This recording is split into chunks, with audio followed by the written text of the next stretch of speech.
Saturday morning of Labor Day weekend, right? Um,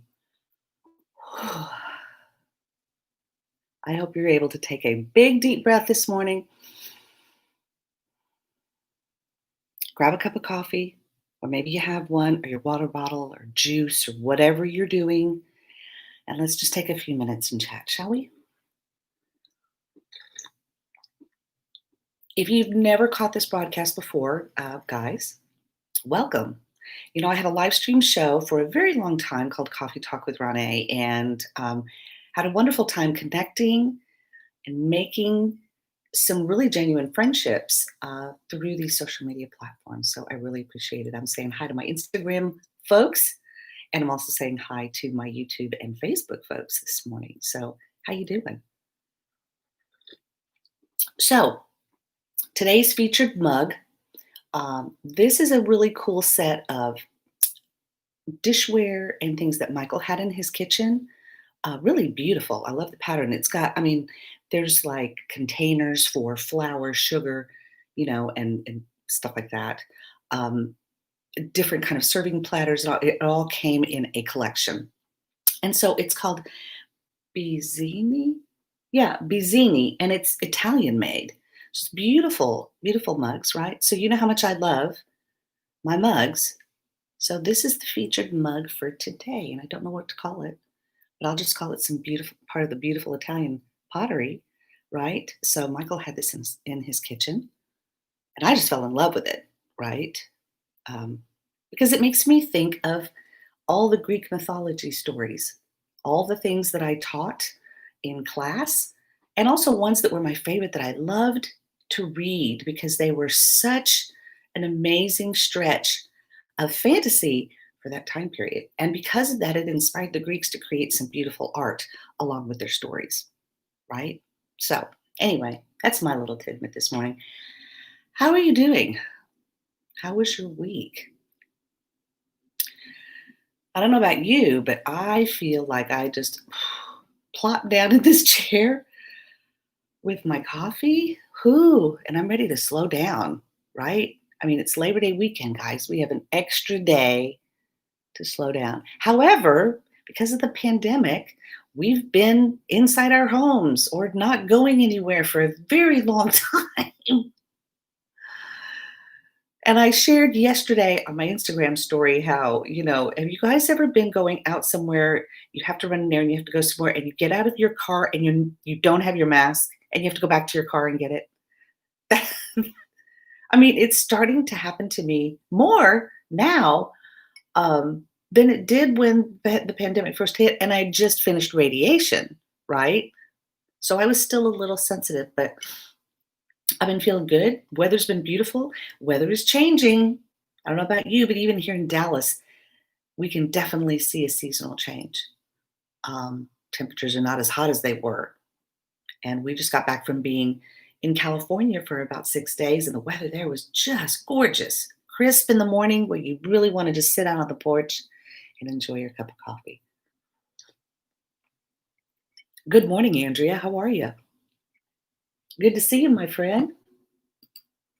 How are you doing?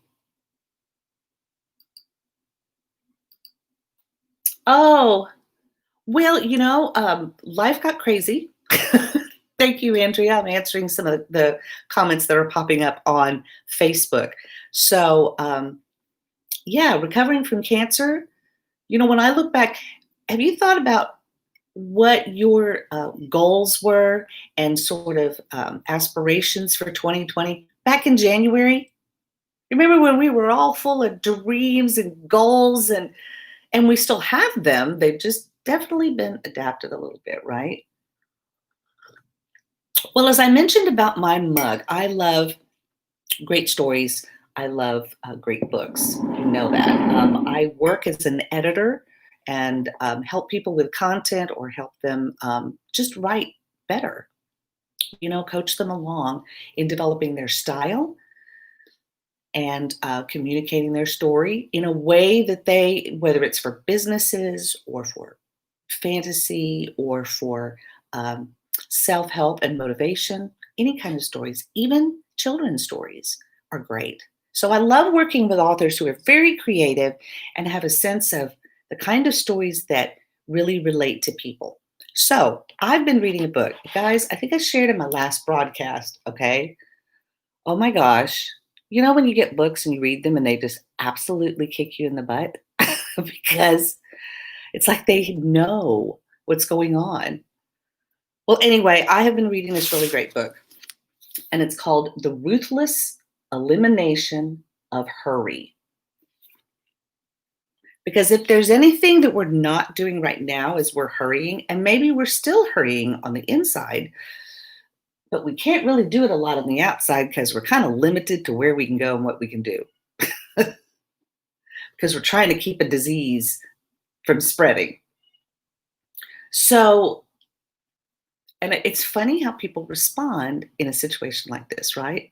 It's one big social experiment watching people and how they respond and how they act, right? So I've been really convicted by this book, I got to tell you. It really checked some boxes for me that allowed me to slow down and think and actually realize. My friend Becky was talking about this on her story about how doing the work necessary, and sometimes that work is a nap. I hope you take a nap over the weekend. I hope you take a nap every day of the weekend. How about that for a goal? Take a nap. So here's something interesting. And I got to this chapter called Something is Deeply Wrong. And you got to love a chapter that's titled like that, right? So it's work weekend for you, Mary? Oh my goodness. Okay. Well, you know what? I'm going to sip and salute to all the retail people out there who, bless the Lord, you have your jobs. We thank you for being out there on the front lines, talking to people, helping people in the stores. Guys, support them. Oh, and if you hear that, that's Milo in the background. He still is learning how to get upstairs and find my office. So here's an interesting start to this chapter.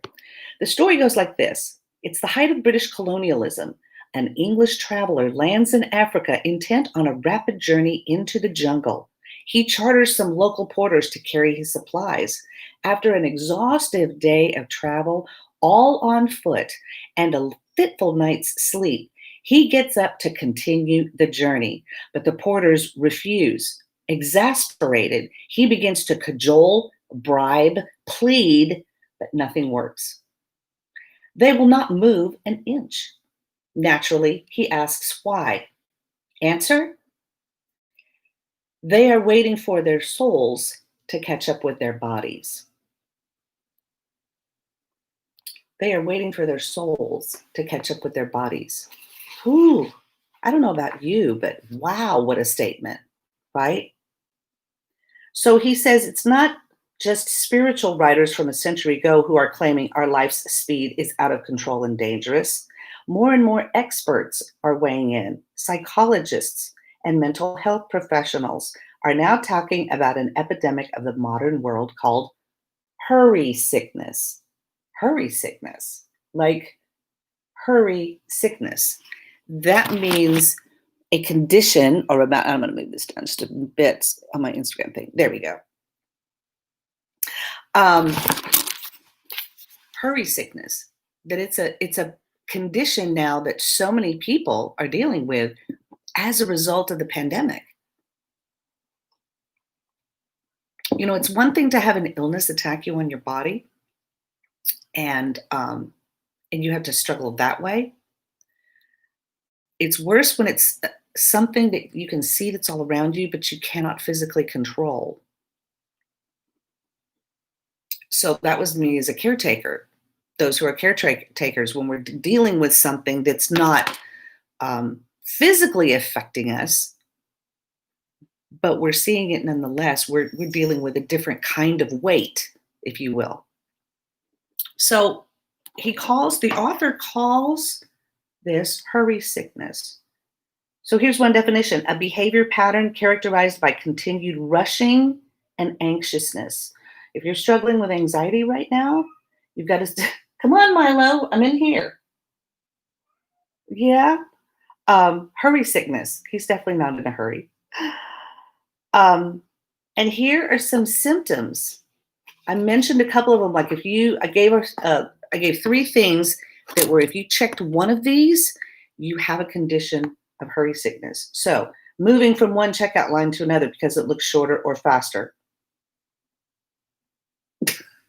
Come on, we do this. We'll even go through self checkout if it's empty, right? Counting the cars in front of you and either getting in the lane that has the least or going the fastest. I try to not do this because I've been in car accidents, so I try not to do this, but I have been guilty of it.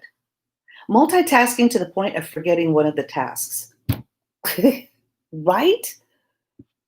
I've been there, guys. I've been there. Come on, Milo. I'm up here. Come on. Okay, so here are some cool things, guys. So the author, his name is John Mark Comer, and he lists 10 things. Okay, 10 things. Check if these symptoms ring true for you. So I like where he says symptoms because that lets me know there's going to be more than one. So there's a list of 10. I would think if you check 2 out of 10, you know. So here they are in wonderful numerical order. I'm going to put it up on the screen for my Facebook Live people. But yeah, so these are what they call the 10 symptoms of hurry sickness. Okay. So number 1, irritability. You get mad or frustrated or just annoyed way too easily. This is why we pray. Little normal things irk you. People have to tiptoe around you, around your ongoing low-grade negativity, if not anger. Word of advice from a fellow eggshell expert to self-diagnose: don't look at how you treat a colleague or neighbor. Look at how you treat those closest to you, your spouse, your children, your roommate, people that you live with all day long, every day. Who are they, right? Irritability. Hypersensitivity. All it takes is a minor comment to hurt your feelings, a grumpy email set you off, or a little turn of events to throw you into an emotional funk or ruin your day. Minor things quickly escalate to major emotional events. Depending on your personality, this might show up as anger or nitpickiness or anxiety or depression or just tiredness. The point is, ordinary problems of life this side of Eden have a disproportionate effect on your emotional well being and relational grace. You can't seem to roll with the punches. How are we doing so far? This is 2. We got 8 more to go. Restlessness is number 3. Okay, so here's irritability, and then hypersensitivity, which I just talked about. And then we have restlessness, okay? When you actually do try to slow down and rest, you can't relax. You give Sabbath a try, you hate it. You read scripture, you find it boring. You might have quiet time with God, but you can't focus your mind. You go to bed early, but you toss and turn with anxiety. You watch TV, but simultaneously check your phone, fold laundry, or get into a spat on Twitter. Or maybe you just answer an email. Your mind and body are hyped up on the drug of speed, and when they don't get their next dopamine fix, they shiver. We're doing great, guys. Shall we have another sip? They're funny because they're true. Number 4, okay, you love this one. Okay, so we're in a pandemic. We're going to get everything done we can possibly get done during the pandemic. While we've got all this time, we're going to be productive, right? Workaholism, you just don't know when to stop. Or worse, you can't stop. Your drugs of choice are accomplishment and accumulation. These could show up as careerism or just as obsessive house cleaning and errand running. Excessive house cleaning. But I like things to be clean. I try to do better at cleaning. It's a lot of house to keep up with. We're still moving. So there's lots of stuff going on. Whew. Emotional numbness. You just don't have the capacity to feel another's pain. Milo, or your own pain for that matter. Are you going through stuff and you're feeling out of it? Empathy is a rare feeling for you. You just don't have the time for it. You live in a constant tension. Does that happen? And then number 6, I mean, the list just gets better as we go. Out of order priorities. Out of order priorities. You feel disconnected from your identity and your calling. You're always getting sucked into the tyranny of urgent, not the important. Your life is reactive, not proactive. You're busier than ever before, yet you still feel like you don't have time for what really matters to you. Months often go by, or years, or God forbid, even decades, and you realize that you still haven't gotten around to all the things you said were most important in your life. Wow. Yeah, I'm right there with you. Right there with you. Because I think we're walking through this with the pandemic. Number 7, lack of care for your body. You know, my wardrobe is yoga pants. My goal is to always try to get up and get ready in the morning and look presentable, or I will stay in my pajamas all day long. Now, if I was dealing with, say, an infant, or like some of my friends' infants because they've had twins, shout out to Lena, who I love. It's all we can do to get going. But he's talking about lack of care for your body. You don't have time for the basic 8 hours of sleep a night, except for parents who are dealing with infants, daily exercise, healthy home cooked meals, minimal stimulants, and margin. You gain weight, you get sick multiple times a year, regularly wake up tired, don't sleep well, live off of the 4 horsemen of the industrialized food apocalypse. Caffeine, sugar, processed carbs, and alcohol. Wow, the 4 horsemen of the industrialized food apocalypse. Is he talking about Whataburger or In-N-Out or maybe Taco Bell? Because I feel like he is, right? Who? Number 8. Here's number 8, right? This list, guys, okay? Escapist behaviors. When you're too tired to do what's actually life giving for our souls, we turn to the distraction of choice. Overeating, overdrinking, binge watching Netflix, browsing social media, surfing the web, looking at porn. Name your preferred cultural narcotic. Narcotics are good, healthy, even on an occasion on a short term basis when they shield us from unnecessary pain. But when we abuse them to escape from reality, they eat us alive. You find yourself stuck in the negative feedback loop of socially acceptable addictions. Wow. Because, see, if we just cut to the root of some of these problems. Number 9, this happens as a result of all of these things piling on us, the slippage of spiritual discipline. Hello, Milo, come on in. If you're anything like me, when you get over busy, the things that are truly life-giving for your soul are the first to go rather than your first go-to. Prayer, scripture, Sabbath, taking a break. That's what Labor Day weekend is all about, guys. We have to have a holiday to make us feel good about slowing down. You know, we can't always use the excuse, hello, Milo, you found me. Very good. We can't make the excuse that we have to wait for a weekend to find margin, to find time, even in our day, right?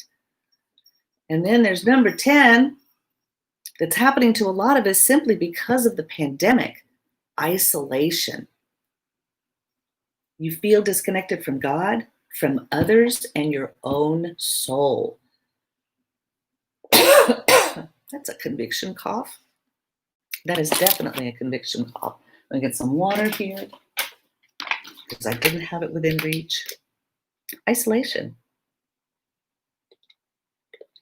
That's why I like to get on here and connect through these platforms that we have, because these are the very tools that we have to connect with each other and encourage each other. Now, I'm not telling you all of this because I want you to start your day off with, oh my God, it's a holiday weekend. It's a Labor Day weekend. It was a weekend designed to help us really set aside. We have Saturday, Sunday, and then Monday to get ready. We have 3 days, guys. Today, tomorrow, and Monday. And I understand that there are those who have to work during the holiday weekend because that's the kind of job that you have. But I also know that even in the midst of this, even in the midst of this time, we can make time. Oops, no. Don't want to show that. There we go. Okay, it's just scrolling back through. Let me get that off of there. Sorry about that, guys. My Facebook broadcast, the template is freaking out.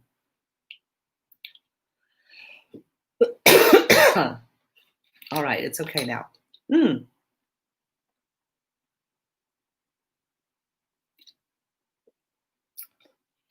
Only on live broadcasts. Are you feeling any of those things? I'm verklempt because I can check so many of those boxes, so many of those things that are going on. He said, okay, do the math. How did you score? 7 out of 10, 8 out of 10? Reject any guilt or shame you're feeling right now. It's not helpful, rarely from God, and definitely not my agenda with this little exercise.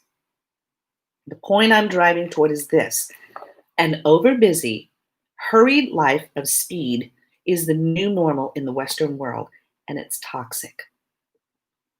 Psychologists tell us anxiety is often the canary in the coal mine, our soul's way of telling us something is deeply wrong and we need to fix it fast.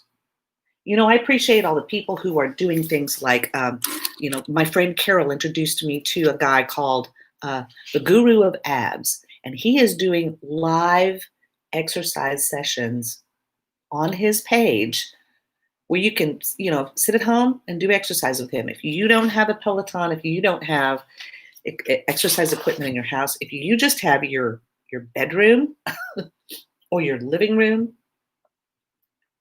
and you want to do some exercise, there are people out there sharing things, exercise classes, reading classes, all kinds of classes. My friend Judy was telling me about Airbnb, offering Airbnb experiences where you can take a class and learn how to make empanadas with someone in Latin America, or you can take ukulele lessons from someone in Hawaii. So it's a wonderful way to connect with people because Lord knows we need to slow down. We need to take some time. So I hope you take some time this weekend and really, really take a break. Give yourself a break. Take care of yourself, pamper yourself, do something for you. Go on a bike ride. Go on a walk in your neighborhood. Go to a park. I don't know, maybe get together with friends who aren't sick. Maybe have a game day. Maybe, go on a picnic. Do something simple that will just allow you to separate yourself from the work, from the stress, from everything. It's amazing what happens to your brain when you give yourself time to feed your soul, right? So, I'm enjoying this book. I'm at this chapter now. I'm a little bit further because even though it sounds disappointing, right? He says, attention. Why is this important? Wisdom has its own pace. It makes you wait for it. Wait for the inner voice to come to the surface of your tempestuous mind, but not until waters of thought settle and calm. Ooh. Hold on, we need to sip, and I'm going to reread that.